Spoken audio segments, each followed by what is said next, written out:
Sorotan soal viralnya mobil RI 36 milik Raffi Ahmad sepertinya belum selesai. Meski utusan khusus Presiden bidang generasi muda dan pekerja seni itu sudah menjelaskan dirinya tak berada di dalam mobil saat kejadian, namun justru disitulah masalahnya. Suami Nagita Slavina disebut berbohong.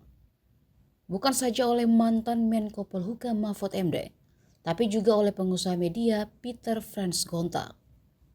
Pernyataan Peter Frans itu sempat ramai diunggah di media X. Ia menuliskan agar Raffi tidak berbohong soal keberadaannya saat mobil RI 36 viral. Menurutnya, semua orang tahu aturan penggunaan mobil dinas pejabat, apalagi jika menggunakan pengawalan. Tak hanya itu, Peter juga mengungkap tahu acara yang dihadiri Raffi dari pusat dan hendak menuju ke selatan. Olehnya, ia mengingatkan Raffi agar kejadian kemarin jadi pelajaran. Sebelumnya juga Mahfud MD mengatakan jika Raffi tidaklah jujur.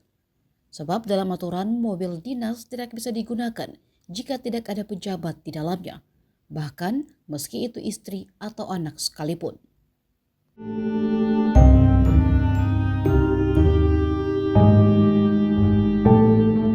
Download Tribun X sekarang, menghadirkan lokal menjadi Indonesia.